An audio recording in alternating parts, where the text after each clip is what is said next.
Welcome back to a brand new episode of the MMA Beat. It is Thursday, February 15th, 2018. Hello again, everyone. I'm Ariel Helwani back inside our New York City studio. We're going 4 deep as usual today. One substitution. Very excited to have Danny Segura back of MMAfighting.com. You know that man. He is the man in the shirt. Jeff Wagenheim of the Washington Post. And of course, over at the end, the anchor, the man in the hat, Chuck Mindenhall of The Ringer and MMAfighting.com. All right, Weigh guys. us down, buddy. Weigh us down. No, in a good way. Okay, much to discuss as always. Gentlemen, let us start with the aftermath of UFC 221 and in particular Yoel Romero. Yoel Romero wins on Saturday night. He knocks out Luke Rockhold brutally. It was vicious. However, some issues to discuss as far as that fight is concerned. Namely, he missed weight. He came in at 187.8 pounds, which means he is not the interim champion. Kind of a blessing in disguise for us who hate the interim belts. But it does appear, according to the UFC and other sources, that he is the next man in line for the title shot against Robert Whittaker. So let me ask you this.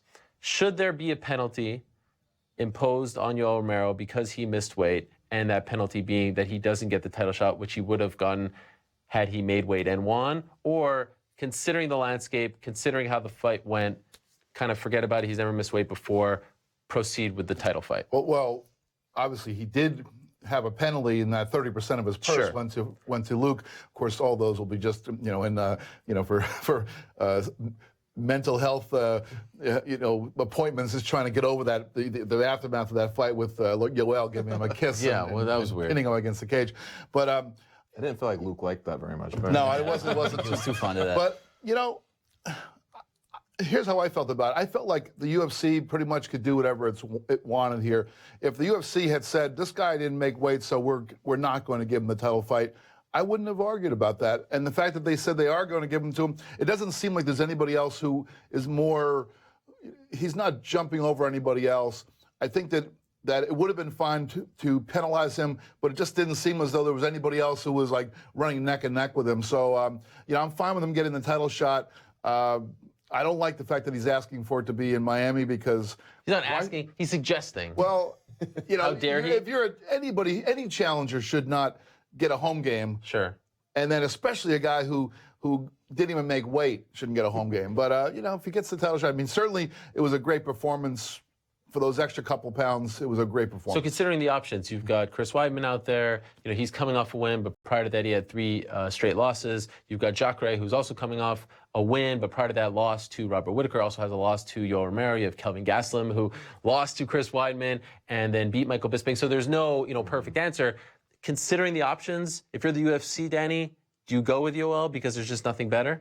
You have to. I mean, first of all, Yoel Romero has never missed weight, but this time. So, this is not a guy that, first of all, he took that fight on short notice.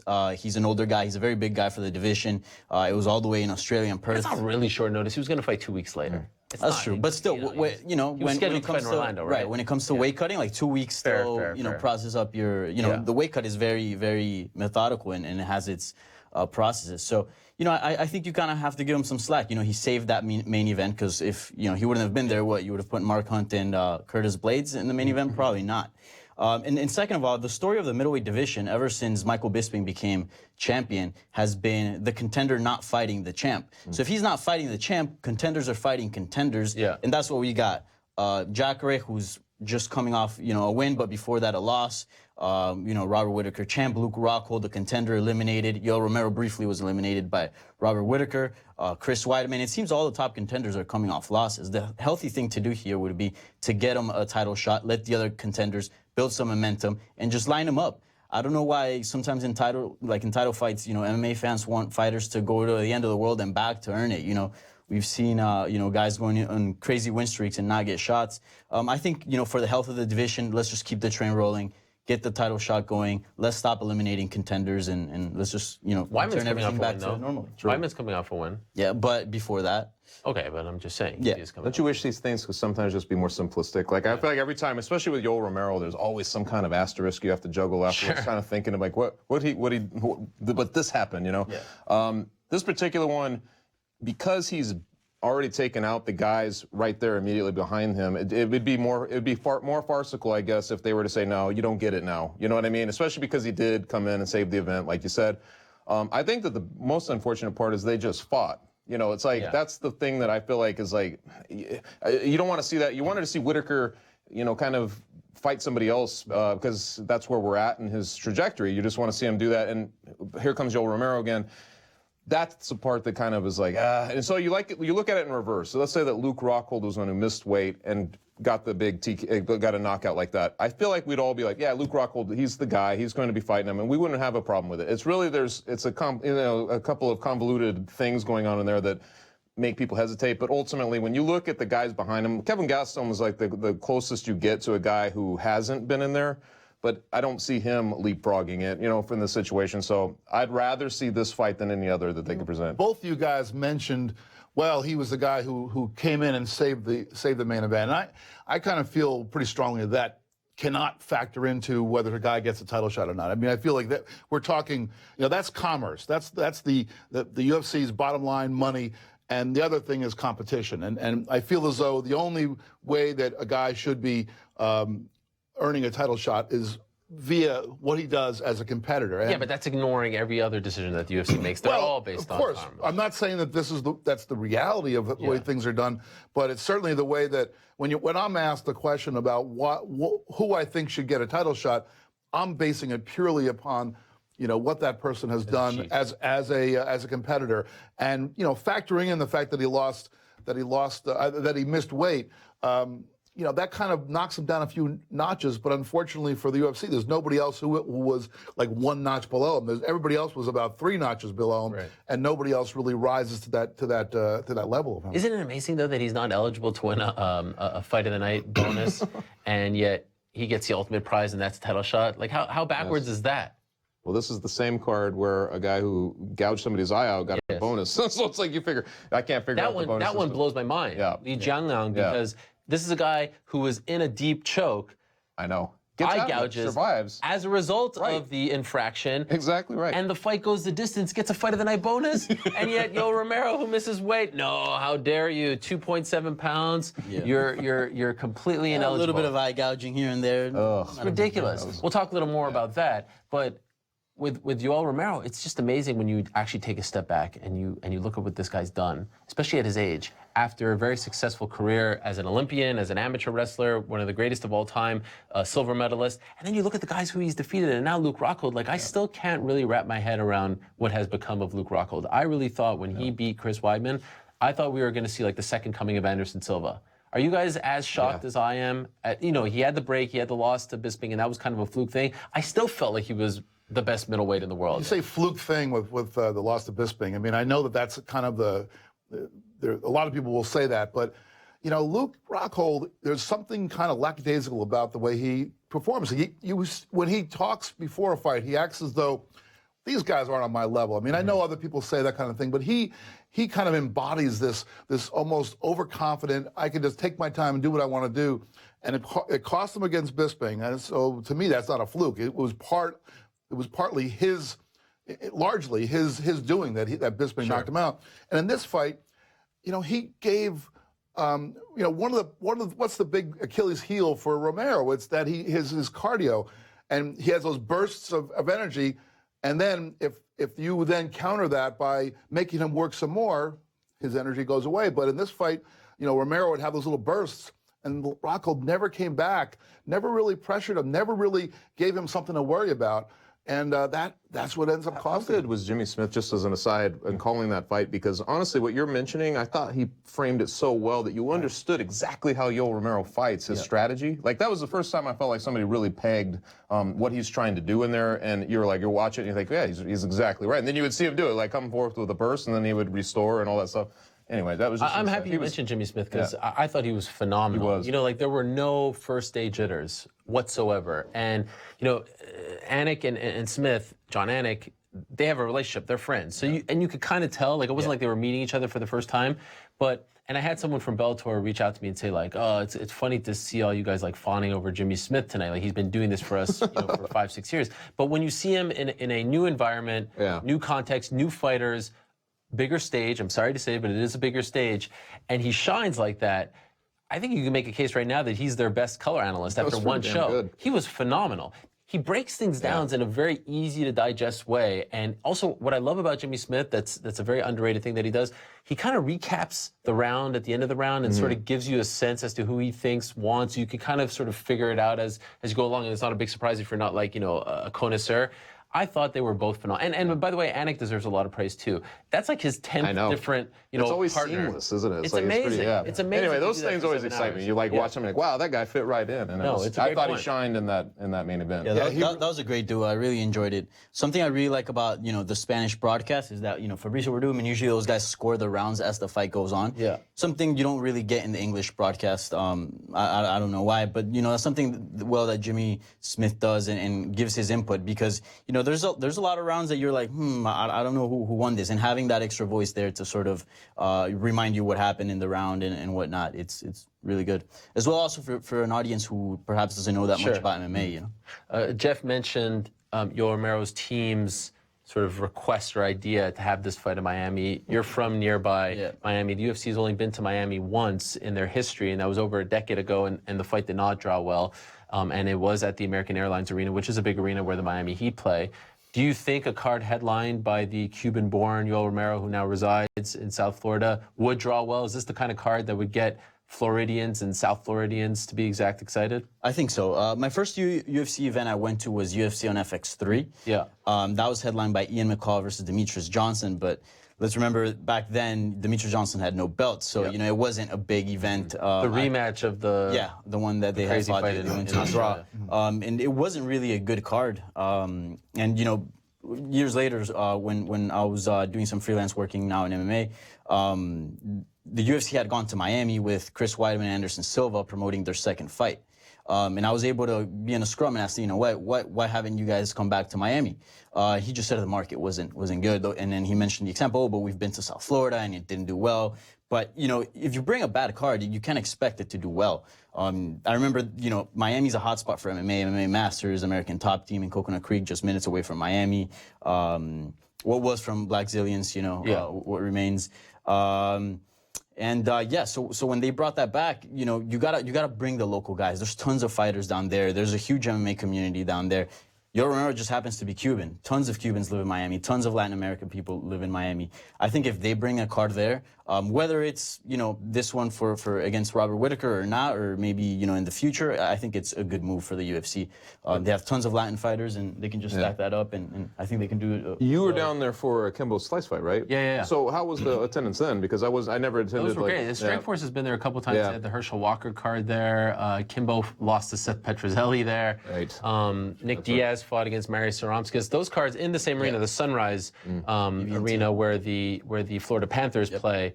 Those actually did pretty well as far as attendance. I mean, the tickets aren't as expensive as UFC tickets. What I've always been told about the Miami market, and maybe you can back this up, there's so much to do in Miami.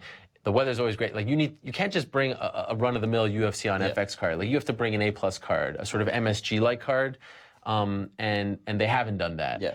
But if you do bring that with the Cuban, angle, I feel like it's. And you got Jorge Masvidal, who trains out of Miami. He's Spanish. Julian Marquez, another Cuban descent fighter. But Jeff says no to that. I say Jeff is not really a warm weather type. I say ramp it up even more. Okay. Instead of bringing in Romero trying to become the champion, which I don't think would be valid. I don't think the challenger should have the home game. Sure. If wherever that fight happens, if Yoel Romero wins the fight, make his first defense back in Miami. Then you're bringing in the world champion. Yeah. Sort of like I'm okay Stipe, with that. Stipe. Bringing Stipe to Stipe didn't win his belt in Cleveland. He defended his belt in Cleveland. I think we can all agree, though, that they should do that. Like, if it got down to it, that would be the one that makes sense. Just like you mentioned Cormier, why don't they ever put him in Louisiana? And then the Cleveland one, I think back to that Cleveland crowd, and I think, wow, that was one of the better crowds I've been in live, and it wasn't just for Stipe Miocic. If you remember, Jessica Ai got a huge pop, and I was like, wow, Jessica Ai, who's also like, I don't know how many fights in a row, and they acted like she was, a god entering the cage. So I'm like, sometimes you look at that and you think, why do they play around? Why not center it on whoever is based in that area and make it local on that level. Because the fight cards are, you look at the schedule. Yeah. The schedule is made before the fights are made, and that's we've talked about that on the show so many times where it's. But I do feel like they're starting to change their ways a little bit. I mean, if you look at this year alone, Perth, Robert Whittaker, Holloway fighting in Las Vegas, which is known as the Ninth Island, I do believe he calls it that. Khabib in Brooklyn, there's a huge Russian population over there. They want to do Cyborg Nunes in Brazil. CM Punk in Chicago, like they're trying to. I feel like they're trying to figure this out a little better. That's good. And so this would make sense. But yeah, I do agree. Like, first off, I don't think they're going back to Australia though. That's the only thing. So you need. I would totally be okay. You know, it wouldn't be fair for Robert Whittaker to have his first title defense, you know, in the challenger's hometown. So I do agree with Jeff in that sense. But they do have to go to Miami at some point. If they do the fight in Vegas and let's say Yoel Romero just happens to win, you got to bring it back to Miami. You do kind of wish though that Whittaker had a fresh opponent in his first title defense, right? Yeah. And I know this was bad luck, but he just beat him. I know. Yeah, the situation is not perfect because if you look at the next guy in line, I mean, just recently we saw Jacare destroy. He beat Jacare too. Yeah, no, recently. Yeah, so yeah. it's just a bad situation. I think, you know, it's not perfect situation. You just got to make the most of it. And at this point, I think it's giving you. And for Whittaker, man, I mean, and it seemed like he had no problem with it ultimately, and I'm like, I love that sort of thing because who has the most to lose in a situation like it's going to be him because I just faced this guy, I have to get back up in the fight. It reminds me kind of that whole Aldo Holloway thing again, where Holloway's like, fine, I'll do it again. If I have to do it again, I'll do it again. You know what I mean? So I always like the guy who's put in that position and he's just like, bring it. I don't really care. Do you feel like Romero should be like the first time they fought for the belt, and it was kind of a weird thing because it was the interim title, and the original main event was Nunes Shevchenko, which fell out. But Romero has such a great backstory. He has like the Cuban following, Olympian. His fights are not boring. You know, say what you will, his fights are not boring, and he has beaten a who's who. He's 40, so he appeals to maybe the older crowd, if you will. Like, I kind of feel like with just the right kind of push, he could be a lot bigger than he is right now. Like, there's a lot there with him. It's not like he's just some sort of like, you know, faceless fighter with no There's real also background. a little controversy.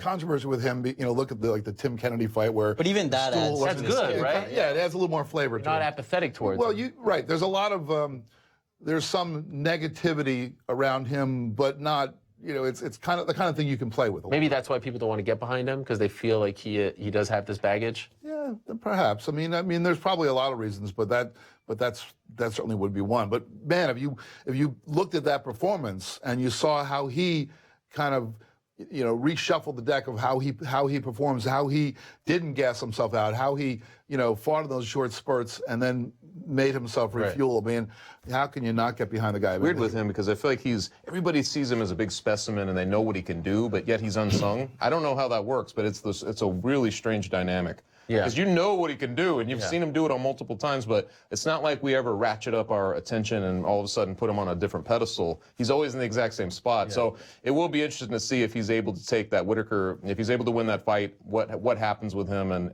I guess at that point you'd find out if his star power has any bigger shine, if they can do anything with him. I feel like a big fear perhaps of maybe not marketing him and pushing him as, you know, this is one of our bigger stars is the fact that, you know, he's 40 years old. A lot of people are waiting, you know, which is you get phenomenal old. too, though. I mean, It's crazy. Yeah, you get old in one fight in combat sports. So, you know, people are wondering in this fight with Luke Rockhold, is this the fight he's going to look old? And we're sort of just waiting for that fight. But, you know, this guy is a freak athlete, and I don't think he's slowing down.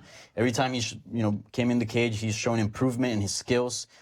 He understands. I feel like he has not the greatest cardio, and he's starting to manage that well. We saw that in the Luke Rockhold fight, and this guy's just getting better. I feel like in MMA years, it's funny because Luke Rockhold is like 7 years younger, but in MMA years, Romero seems the fresh guy. And yet he's not.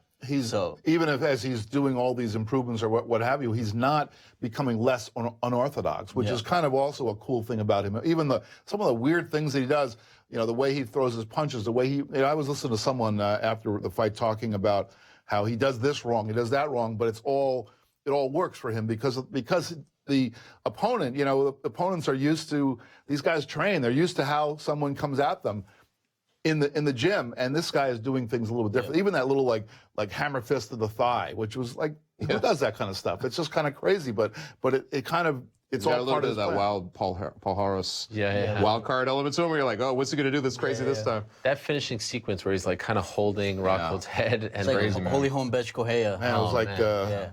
even worse. I do sort of feel for Chris Weidman, who hasn't been able to capitalize off that win over Gastelum because he has this thumb surgery that has not really healed correctly.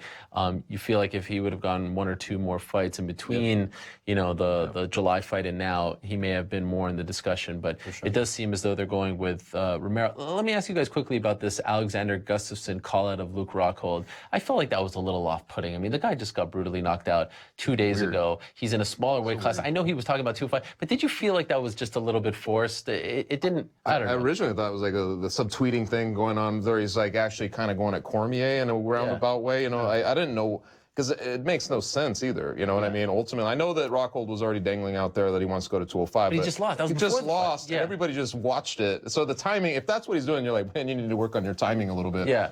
There needs to be a moratorium on those kind of calls. Like, the guy just got knocked out. There's no I chance think it would have he's been coming down back the anytime line, soon. and Luke Rockhold is looking to return, and maybe he's thinking about 205, maybe issue that warning. But it's too soon. It was bad. I mean, just anybody calling out somebody from a lower weight class is just bogus. Then on top of that, a guy who just got knocked out, the way he got knocked out. I can tell you one thing though, Luke Rockhold we know the kind of guy Luke Rockhold is. He's going to look at that and respond at some point, and he will want that fight because that's the way he is. He's such a competitor. And when he loses, man, I feel like he cannot live with himself, So, it just seems like a weird thing to do, like especially when you're kind of crapping on DC for taking this sort of quote-unquote money fight, and now you're trying, clearly because that's the sexier fight, there are no good options at 205. Do that on Thursday before the fight when he's talking about 205, not 2 days later after he got knocked out when he's, sort of a wounded animal. Cormier kind of pointed out the logic of leave it to Cormier. Exactly. I want to expand on the cheating in MMA. You wrote a column on this, and so Took a lot of flack too. Did you? Well, I mean, people are weird with this. It's like they explain point your out thesis and then the reaction. Well, I was just saying, ultimately, Yoel Romero didn't cheat in this fight, but he came in with an asterisk of being overweight. So it just makes this residual, like, why do we always have to deal with his weirdness after a fight? And then I was pointing out, like, the truth is he's 9-1 in the UFC.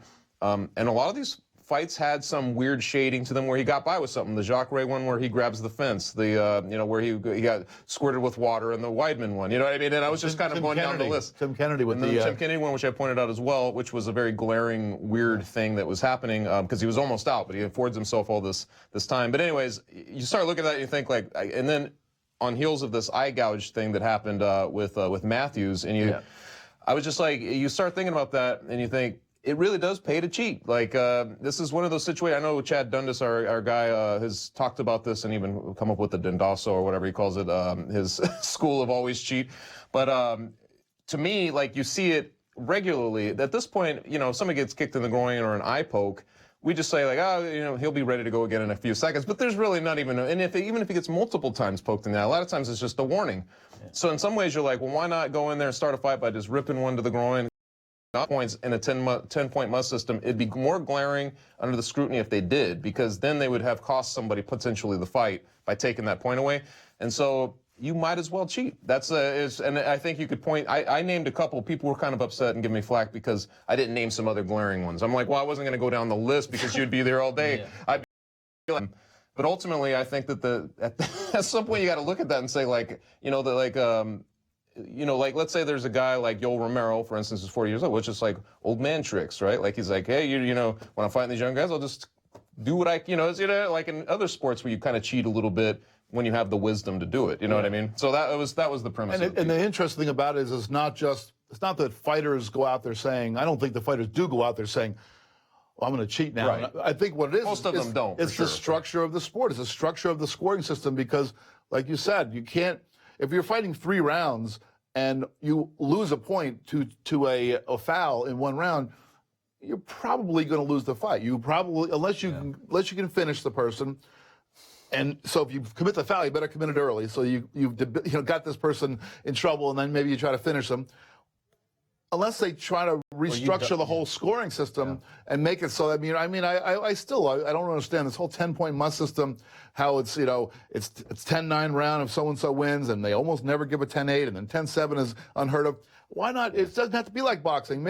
Use the numbers so that when you take a point away, it is not debilitating for that fighter. This debate has gone round and round, and it's very difficult. Like, you look at it, you talk to an actual judge or you talk to a referee like Big John or somebody, and they'll talk about just how complicated it is to figure out how to, Doc Hamilton would always talk about the half-point system. He was a big proponent of it, but then other people were like, yes, but doesn't that make it more complicated?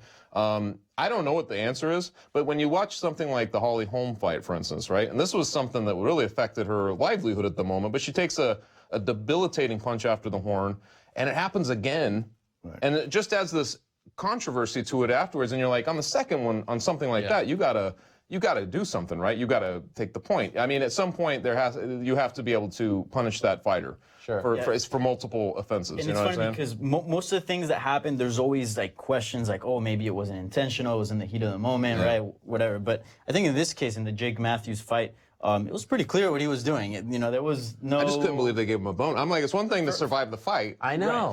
For me, that blew me away. She could have gone on to win that fight. Who knows? But for me, it's like, when you're sticking your hand out there and you accidentally poke somebody in the eye, okay, maybe take a point away, then you can start dabbling. But that was clear intention. That was like straight from the mountain. That's disqualification.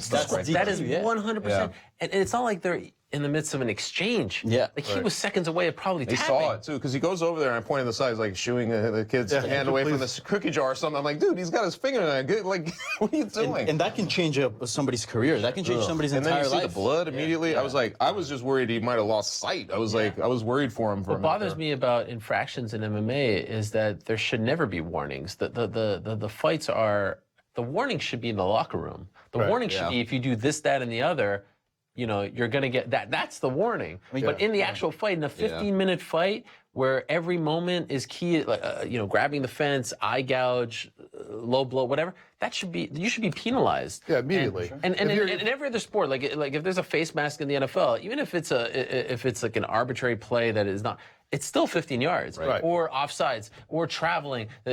Even in soccer, if you want to say, okay, the yellow card is a warning, you're still being penalized in some way because the next one you're out. Right, it's not a warning. It's a foul. I mean, there's no rhyme or reason. You could get 8 warnings and nothing happens. Yeah, there's so many ways to come at this. I mean, the scoring thing is really, I think that's kind of the key to it, because I think referees are reluctant to.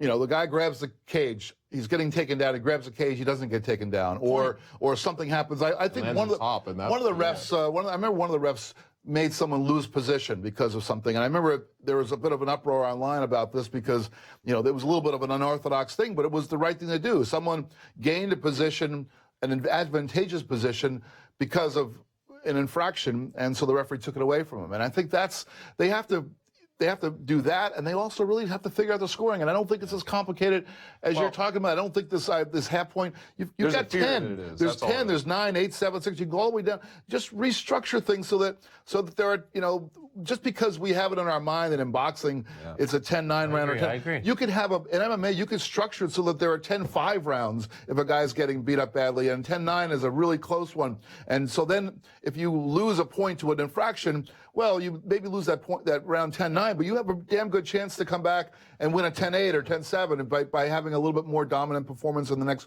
round. But the way it is now, 3 rounds and each one is a 10-9 round, well, you're going to lose because you automatically lost you lost that 1 point. So referees don't want to take that point away. They want to warn people, which, like you said, the first play of the Super Bowl, if someone's offsides, they're not going to say, well, there's your first warning. Next time we're going to take 5 yards away. It's just a scout's honor, really. It's like, hey, you guys, just make sure you don't do it again, okay? It doesn't work. It really doesn't work. And I couldn't agree more about what you're saying on scoring. Like, we're using the boxing model, yet the rounds are longer. Yeah. They're way more complex. There's way more going on. Like you look at 2 10-9 rounds in a 3-round fight, like they're not equal.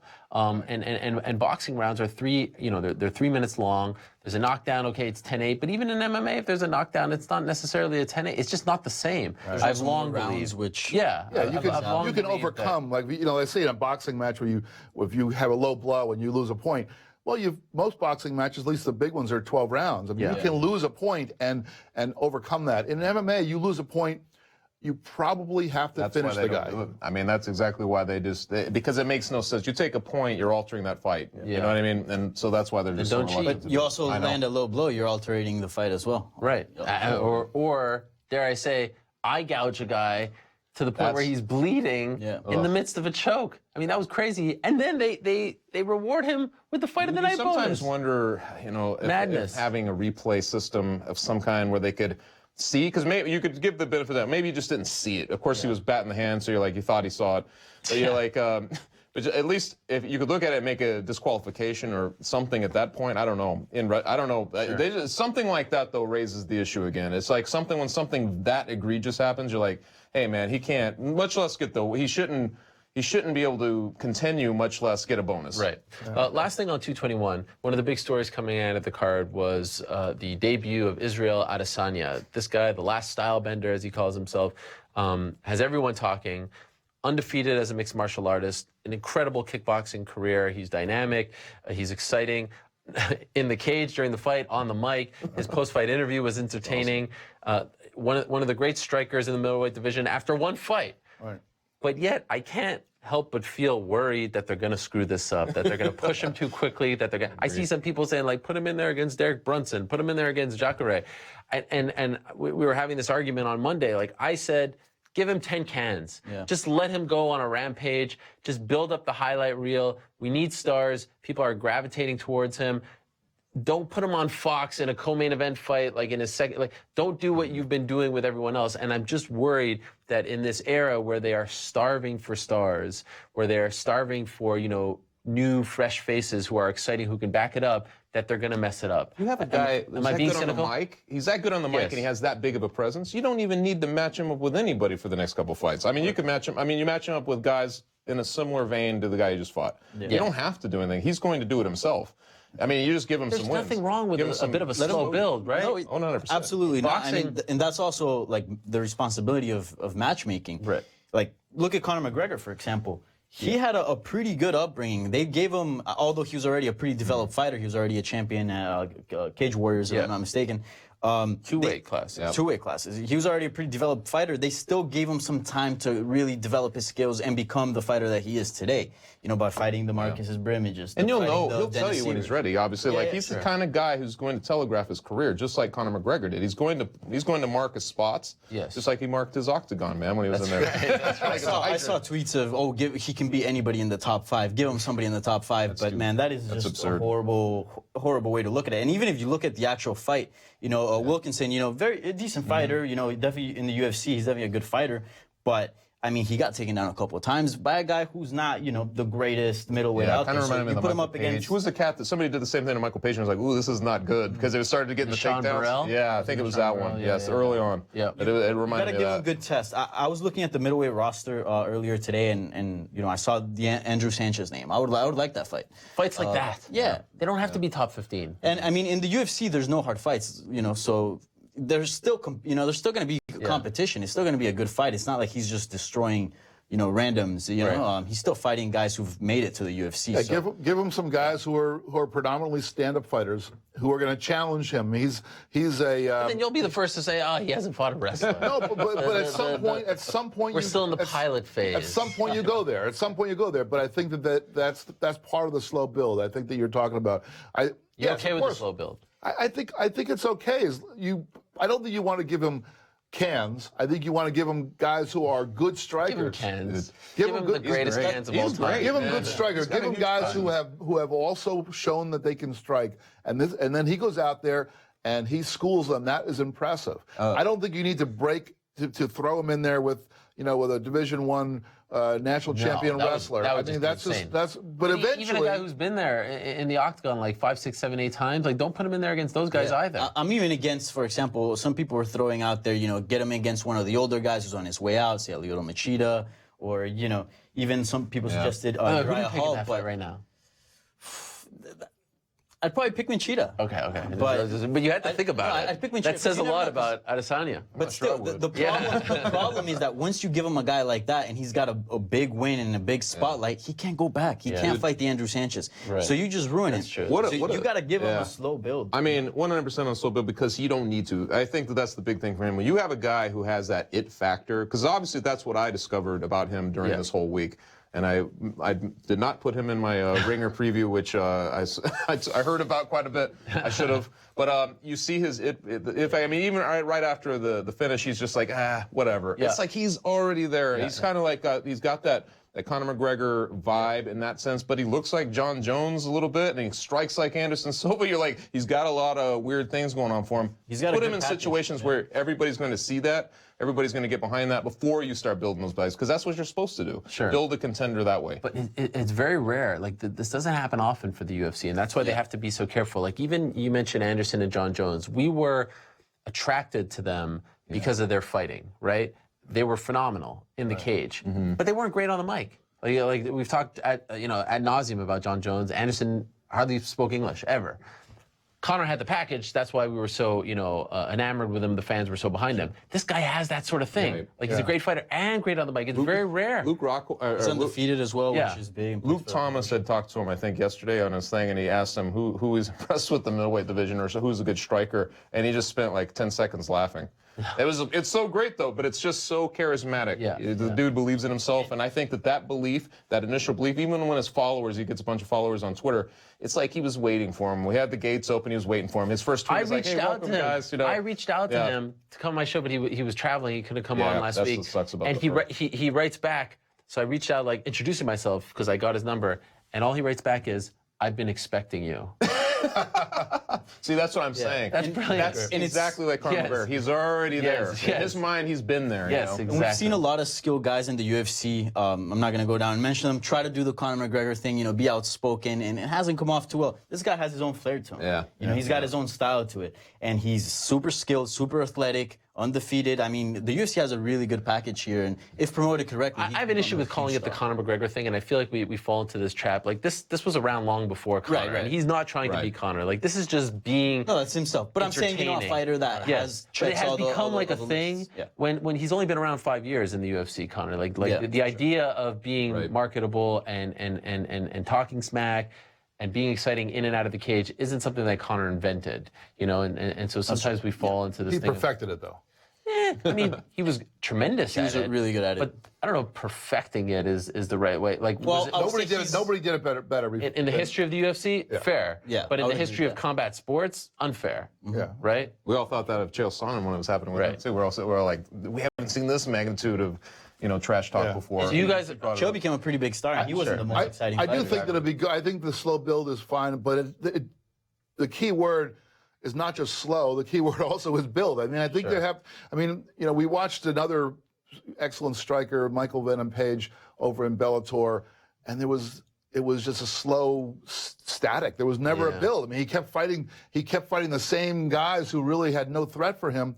And I kind of lost interest. I'm not even sure is he even still fighting for that. I have no interest. This guy, if he fights the same guys over and over again, eventually you get tired of him. But I do think you don't want to like throw him in there with Machida, but you also don't want to throw him in there with the same level of guy over and over again. Just let him build. Eventually he'll get to the point where he has to face that wrestler. Yeah, of course. But that's down the road. Let him take his time. I don't know if if it's the UFC, we want to see the UFC get new guys, and you kind of therefore. But this whole card seemed to me as a breath of fresh air in a weird way because Curtis Blades, I mean, like he gets clobbered. Who comes back from that? I don't care how boring he made it to win it at the end. To come back from that type of, that kind of punch and to win the fight the way he did. And he's also very good on the mic. I was like, all of a sudden you're like, well, now you got a guy on a 5-fight winning streak who just got through a very good name, and now you can put him in Chicago. It's like, this is how it should work. The guy who drank the shoey, exactly. He looks like Mark Hunt's son, he's out there like clobbering guys, and then so I felt like this was a card that it felt like I thought it paid off in the end, and it was like a breath of fresh air. In a weird way, yes. Alex Volkanovski had a great win as well. It was one of those cards that you kind of like step away from, and somewhat ironic that the 40-year-old kind of caps it off, but they did have some momentum afterwards with some fresh faces, which is very important for the UFC. Okay, let's transition to a topic that we've talked about at length on this program, but there's a new chapter to it, and that's the unionization of MMA fighters. So the new chapter is that Leslie Smith, who is an active UFC fighter in the women's bantamweight division, and who has been a part of other efforts in the past, namely the PFA, which we've talked about, the MMAAA, which is no longer with us, which lasted all but a week, it seems. She's been involved with the MMA FA. Now she's heading up Project Spearhead alongside Cajun Johnson, who's a UFC lightweight fighter, and Lucas Middlebrook, who most notably was the lawyer for Nick Diaz in his grievance with the Nevada Athletic Commission. And so this comes out this week, and basically it's Leslie Smith saying, you know, this is for the fighters, by the fighters. I'm interim president, Cajun interim vice president, but like we're going to do this the right way. We've seen them all fail. We're going to do this the right way. We want a seat at the table. And so like we almost did a whole show on it when the PFA came out, and we've talked about this so many times. And not much buzz has been created, and maybe that's the right way to go. Right. Early on, like once you read this, did you think, oh, here's another one, like the fighters are never going to do it, this is a waste of time? Or do you kind of feel like maybe this has some legs to it? My first thought was, where's Bjorn? I mean, why is it? Yeah. No, I mean, I had sort of dueling perspectives. One was, well, we've seen this before, and everybody is optimistic. Everybody is always coming in, you know, gangbusters. That's one side of it. The other side of it was, once I dug a little more deeply and read some of the stories about it and listened to what she had to say, I thought you put it well just now when you said the fighters want a seat at the table. It seems to me that some of the previous efforts have wanted to like walk in and just like throw the table over and just like kill the table. Yes. Chop the table up into pieces of lumber. This is, and she was saying, I want the UFC to succeed. I like working for the UFC. I like fighting for the UFC.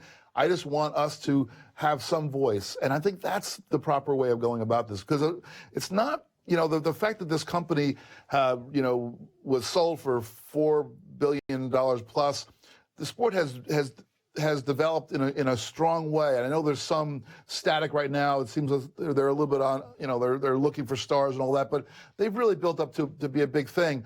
And the fighters just need to have a little bit more say in how they go about things. You know, things like, you know, the whole show and win money, and the whole if your opponent doesn't show up, do you get paid? And all these little things that I'm saying little things, but if you're a fighter, these are big things. These are things that are these are the difference between you fighting or you basically, you know, going on food stamps because you don't get your money. The apparel agreement, all that kind of stuff. The fighters need to have a voice, and hopefully, if this gets going, they will have a voice and they will be at the table. They will not be upsetting the table. They'll just be at it. I think it's still too early to tell how, you know, things are going to play out, but it does look very promising. Something that really caught my attention is that other organizations that have come out there and sort of try to unionize fighters, we've seen, you know, people leading it have had bad relationships with the UFC, tensions. Right. You know, Randy Couture, you know, has had issues with the UFC, and Bjorn Rebney, you know, promoter from another, you know, what more needs to be said? Yeah. But Leslie Smith here, it always seems like, even though she's been always very outspoken, the UFC has always respected her, and they've always had a really good relationship. We see her by winning Performance of the Night bonuses, which we've seen, that's usually a sign that, you know, she's in good grace.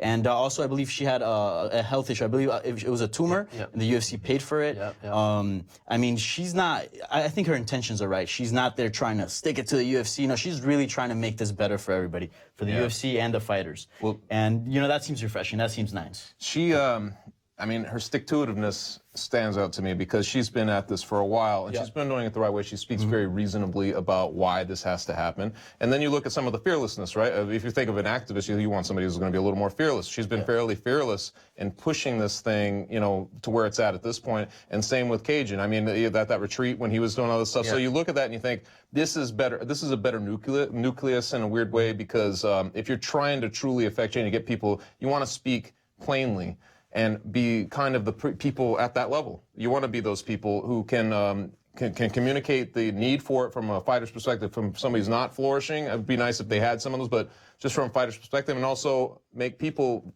on the outside looking in why it's important for these guys to have that. So I feel like it's right. I don't know if in the end if it will end up being more spinning of the wheels, but I think that she's the type who has the stick-to-itiveness to kind of see it through longer, at least, and try to get more traction with it in the long run. So and it's not someone who just kind of woke up. Like, one thing about the MMAA that sort of felt weird right off the bat was like, these guys, like Jordan Rebney, you were trying to screw fighters not that long ago. Like Cerrone, you always were the company guy. Like, where's this coming and from? he was back right? to the company guy the following right. week. But she, as you said, she's been a part of almost like every iteration. Yes. She stands up and asks Kobe Bryant a question at the retreat about it. So it's something that she clearly has spent a lot of time thinking about. If you've interviewed her, it almost, It's not inevitably hostile. comes up. Yeah, and not it's hostile. never hostile. You know what she says, but what she says, to me, it's like it's so amazing to see two fighters who, let's be honest, the UFC continues without Leslie Smith and Cajun Johnson. They're pretty low on the totem pole, but here are two fighters who are very expendable,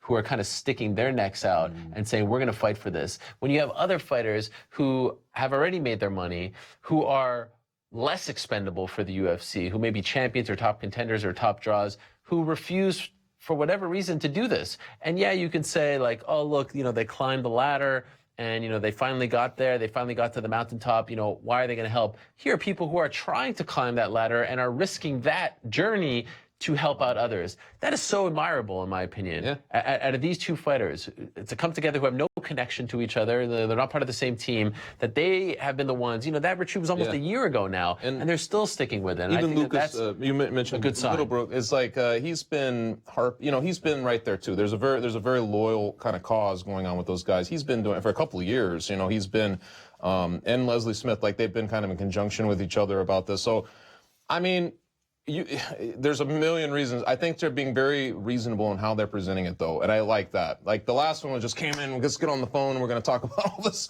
stuff we're going to do. And I felt like this approach is way more subtle, and it has to me, it has like more of a genuine feel to it that I think other fighters will probably could not appreciate. agree more. And one thing that just makes me cringe so much is like inevitably anytime there's like some sort of like Twitter spat, trash talk, you'll see one fighter be like, oh, go grab your skirt, go do this. Some sort of, degrading comment about women. Here's a freaking woman standing up and showing, part of the point, like more balls than any of you. You know what I mean? And actually leading the way. Enough of that talk. Like the fighter, they should be ashamed of themselves for the way they talk, the way they use these insults. When you have a woman who is very expendable, who the UFC could cut tomorrow and no one would bat an eye, they would not lose ticket sales, who's actually fighting for what's right. And this is the time to do it, my friends. With the TV deal coming up, you talk about a seat at the table where this new deal is coming up at the end of the year and they're making 0%.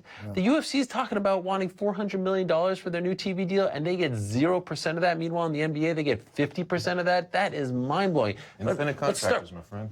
Let's start with 5%. They come out with this new thing. Lawrence Epstein, hands us over to ESPN about, these new guidelines, these fight night guidelines, and how they're going to up the Reebok pay, and our heart is in it for all the right reasons. Who had a say in these guidelines? Right. Who had a seat at the table? Who approved this stuff? USADA, it's awesome, but who approved 24/7, 365? No one did. Sure. And I just, the video game, it has come to light. Like Al Quinta's tweeting all about it, right? They don't make a cut of that, and it's their likeness. It's like, when are they going to wake up at this point? And nobody was behind the Reebok. I mean, you just look at that stuff and you're just like, man. I mean, that seemed to be the one that everybody got behind, like, as far as like, this sucks. You know what I mean? Some guys are getting out of But the train had left the station, many miles. But you think that all those things, just with our recent past has gone on, that would be the call to at least take it seriously. Sure. Yeah. I feel optimistic about this one, and I think that people need to realize that it's a slow build. To harp on what we were talking about with Israel Adesanya, like nothing's going to happen tomorrow. These things don't happen. I mean, just look at the history of labor relations in MLB, NFL. These things, but you need someone to stick their neck out. And how about Leslie Smith and Cajun Johnson doing that? I mean, it's really amazing. And having pretty reasonable expectations, not looking to completely redefine the entire sport, but just to get that seat at the table. Just and you're right. This is a really good time for this to happen. The TV deal, apparel deal, all these things, and just trying to get just getting a few things in place, because really, UFC has been forever been Big Brother. Has we'll give you these discretionary bonuses at the end of the night if we like you. Yeah. We will we'll pay. Yeah, your opponent didn't make weight. The fight is canceled. Okay, well, we'll be nice about it and we'll pay you. Well, it shouldn't be. We'll be nice. You actually did your work. You did what you had to do to fulfill your agreement to be there. That should be what determines whether you get paid, not whether the UFC likes you or not. And so I think the fighters, if the fighters know what's good for them, and really not so much just the fighters, but their fighters and their managements. Yes. I mean, the managers have to look at this and say, every manager who has several fighters has to go to all those fighters and say, I agree. here are some things that we could benefit from, and the sport can benefit too. I couldn't agree more. There's like, I don't know, less than 10 like really influential managers in this business who have like big stables. They're the ones who should be rounding the troops and being like, look what these two are doing. And it's not about having a contentious relationship with the UFC. It's just having a voice. It's having a say, that they can't just spring these things upon you and you have absolutely no say. Yeah. So I'm really curious to see what happens here. And I like the fact that it's kind of flown under the radar a little bit. Not a lot of fanfare, not a lot of buzz, no big press conference. Yeah. We're doing this. It doesn't even have a real name. It's just a project right now. It can evolve from more the spearhead, right? Exactly. Okay. Want to quickly talk about this weekend in MMA, because I think it's a really good one. On Friday, we have Bellator back with the continuation of their heavyweight Grand Prix. Matt Mitrione versus Roy Nelson, the rematch of the fight that they had back in 2012. And on Sunday night, we've got the UFC in Austin, Texas, with a very good card headlined by Yancy Medeiros versus Donald Cerrone. I think there's a bunch of intriguing fights. I'm curious as to, and Danny just kind of did the like. I think it's a good card, but no. It's combined. Like I feel like there's some story, but you're not feeling me on this. I think it's a good card, but I think it's maybe not as great. Well, I didn't say it was that great. I just think there's intriguing fights. Sure, there's some. You're not feeling it. You like 221 better. Well, if you just compare them, yeah.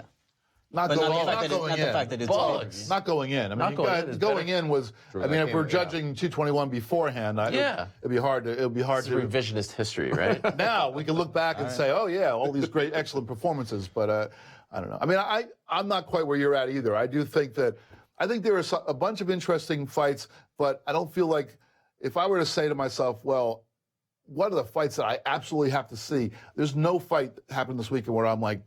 But as a serious fan of sport, I have to see this fight. Wow. There's no. I'm being accused of being too positive here. Yeah, exactly. Wow. But they're not. But they're not bad. It's just, They're not bad ones. It's just. But you're not feeling any. There's no fight card. There's no fight this weekend that you're saying. I have to see that. Yeah. No, there are fights that I will watch. I mean, I'm curious about the main event on Sunday. I'm curious.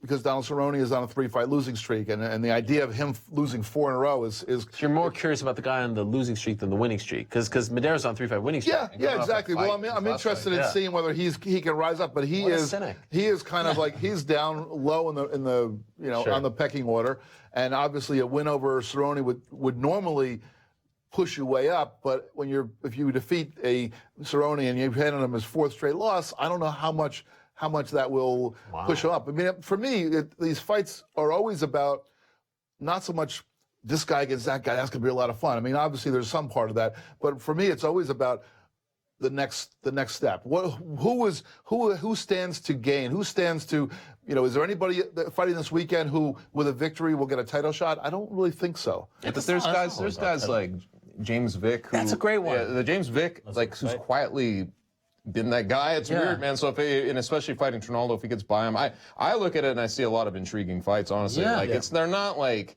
blow your doors off type of fights, but they're certainly good fights. Like that fight, particularly to me, is a big one. But also Yancy Medeiros coming off of that performance against the other cowboy. Yeah, you just.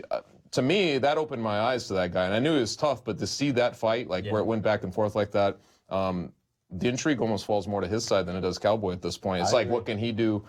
So that's a good one. Derek Lewis is on the card, and that's always fun. I mean, Sage Northcutt. There's a lot of there's a lot of cool stuff. You mentioned even Thiago Alves. is Yeah, on the Thiago card. Alves is returning. Yeah. This guy seems like it's always a guy who's on the verge of making a comeback. He comes back, looks good. His last fight was against Patrick Cote. He looked great in that fight. And then Joe Buzzsaw Millender, though. You know, Yeah. I'm kidding. You're big. And I'll watch the Grand Prix continuation. I want to see those two guys go at it. I mean, again, none of these fights. I don't feel like there's anything that's just There's nothing that I would anticipate the same way that Yoel Romero against Luke Rockhold. There's nothing that is like I got to see that fight. But there's a lot of them that I will watch some of it live. I'll DVR some of it. I mean, I'll definitely be watching the fights at some point during the weekend and there's a bunch that I really want to see how they play out. But I guess when you were initially introduced this, it made it sound like this was like No, I didn't the say. best fight of the year. I kind of felt like Actually, you said word for word this was the greatest fight. exactly. I sort of felt like let's run this tape back. I think that he did. It's not often that Bellator and UFC is on the same weekend, and so I think that I like the Patricky thing because I mean honestly.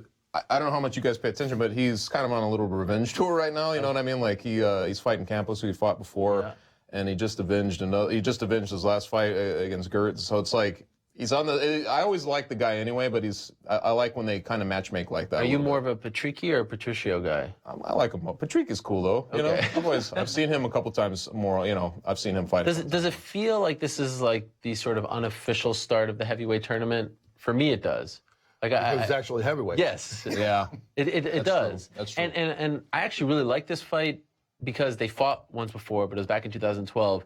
Then, Roy Nelson was the big favorite. Why couldn't they have at least, if they didn't put all 4 fights on the same night, why couldn't they have done, within a month apart, 2 fights on the same night each?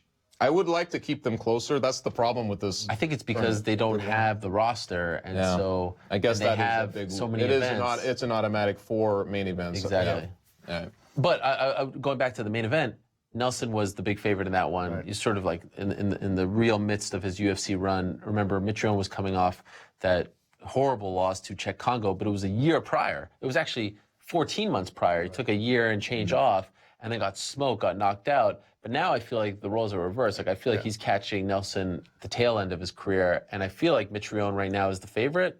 I would think so, and that's that's the other part of it is the one downer side of it is I haven't really enjoyed Roy Nelson's last few fights. It just feels like he's never been like really a quick guy, but it seems as though he's really become a sort of a slow plodding fighter, and if he doesn't catch you early, it becomes pretty ugly.